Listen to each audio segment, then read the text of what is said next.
Hi friends, అందరూ ఎలా ఉన్నారు? అందరూ బాగున్నారని అనుకుంటున్నాం. మేము కూడా చాలా చాలా బాగున్నామండి. సో ఈరోజైతే మన రమాస్ ట్రావెల్ డైరీస్లో మనం ఒక విశిష్టమైన ప్లేస్కి అయితే వెళ్తున్నాం అనమాట. మనం 3 ఇయర్స్గా వెయిట్ చేస్తూ ఎప్పుడెప్పుడు రీఓపెన్ అవుతుందా అని ఎదురు చూసే అమ్మవారి టెంపుల్ అనకాపల్లిలో శ్రీ నూకాంబిక అమ్మవారి టెంపుల్ అయితే మార్చ్ 8న రీఓపెన్ అయిందనమాట. సో మేమైతే రీసెంట్గా విజిట్ చేసాము. మీలో ఎవరైతే విజిట్ చేసేసారో ఆల్రెడీ కింద కమెంట్స్లో తెలియజేయండి. సో మనం మెయిన్ టెంపుల్కి వెళ్ళే దారిలో అయితే సత్తమ్మ తల్లివారి ఆలయం కూడా కనిపిస్తుంది అనమాట. దాన్ని కూడా దర్శనం చేసుకున్నాము అక్కడ కూడా. సో ఈ ఏరియా అయితే దీన్ని గవరపాలెం అంటారండి అనకాపల్లిలో. అక్కడే ఈ ఆలయాలు అయితే ఉంటాయన్నమాట. సో ఇక్కడ చూస్తున్నారు కదండి, ఇక్కడ ఇది సత్తమ్మ తల్లివారి ఆలయం అన్నమాట.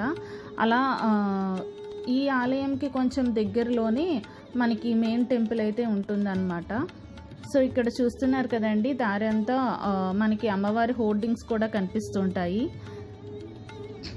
సో ఈ టెంపుల్ స్థల పురాణం గురించి, అమ్మవారి చరిత్ర గురించి మనం టెంపుల్ విజిట్ చేసి తెలుసుకుందాము.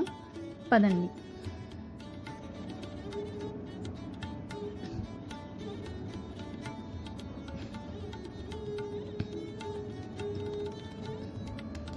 సో ఇక్కడ చూస్తున్నారు కదండి, అమ్మవారి హోర్డింగ్స్ అన్నీ ఉన్నాయి. కొంచెం ముందుకు వెళ్తే అమ్మవారి టెంపుల్ అయితే వచ్చేస్తుంది. సో మేము వెళ్ళిన రోజైతే అమ్మవారి టెంపుల్లో జాతర జరుగుతుందన్నమాట. అందుకని చాలామంది జనం అయితే ఉన్నారు.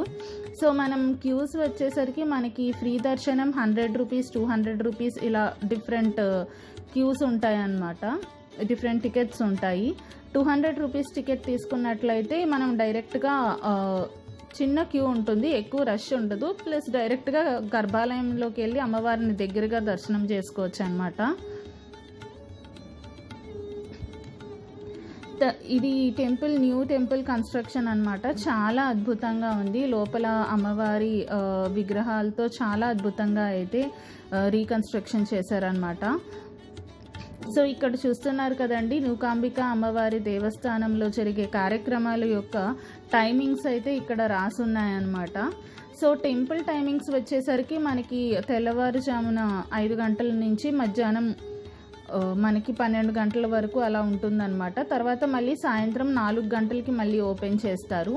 సో భక్తులకి ఎటువంటి ఇబ్బంది లేకుండా ఇక్కడ మనకి చిన్న చిన్న కూలర్స్, తర్వాత బయట టెంట్స్ అవన్నీ ఏర్పాటు చేశారనమాట. కింద కార్పెట్స్ అవన్నీ కూడా ఉంటాయి. సో ఫెసిలిటీస్ అయితే చాలా చాలా బాగున్నాయి. ఇక్కడ చూస్తున్నారు కదండి, అమ్మవారిని దర్శనం చేసుకోండి. సో ఈ ప్లేస్ స్థల పురాణంకి వచ్చేసరికి మనకి దత్తాత్రేయ స్వామి వారు తెలుసు కదా, దత్తాత్రేయ స్వామి వారి స్త్రీ స్వరూపమే నూకాంబిక తల్లి అమ్మవారు అనమాట. ఒకసారి మనకి 1500 ఏళ్ల క్రితం ఒకసారి దత్తాత్రేయ స్వామి వారి శిష్యులతో నదీ తీరానికి వెళ్ళినప్పుడు అక్కడ ఉండమని చెప్పి మళ్ళీ స్త్రీ స్వరూపంలో వచ్చి దర్శనమిస్తారనమాట. ఆ స్త్రీ స్వరూపమే అనగాదేవి, అంటే విచారాలను తీర్చేదేవి అని అర్థం అనమాట.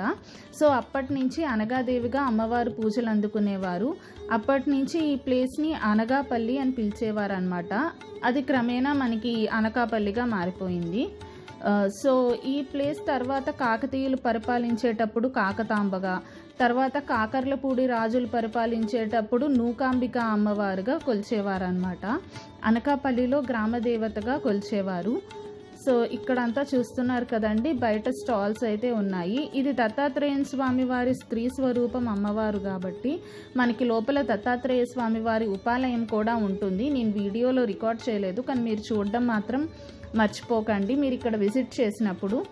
సో ఇంకా మన ఛానల్ని ఎవరైనా సబ్స్క్రైబ్ చేయకపోతే సబ్స్క్రైబ్ చేసుకోండి. దీని తర్వాత మేము అనకాపల్లిలో ఏ ప్లేస్ చూసామనేది నెక్స్ట్ వీడియోలో వస్తుంది.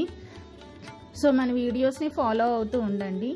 ఎవరెవరైతే అమ్మవారిని దర్శనం చేసుకున్నారో కమెంట్స్లో తెలియచేయండి. ఎవరెవరైతే ఇంకా ఇవి టెంపుల్ని విజిట్ చేయలేదో తప్పకుండా విజిట్ చేయండి. సో ఇక్కడ చూస్తున్నారు కదండి, బయటకు వచ్చేసరికి మనకి స్టాల్స్ ఇంకా ప్రసాదం కౌంటర్లు అయితే ఉంటాయన్నమాట. ఇక్కడికి రావడానికి మనకి ఓన్ కార్స్లో వచ్చేయచ్చు, లేదంటే బస్సెస్ కూడా చాలా అవైలబుల్ ఉంటాయి.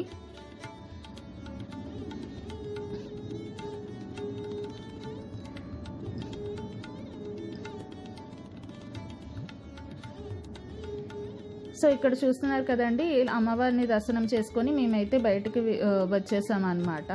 సో నెక్స్ట్ ప్లేస్లో మళ్ళీ కలుద్దాము. అంతవరకు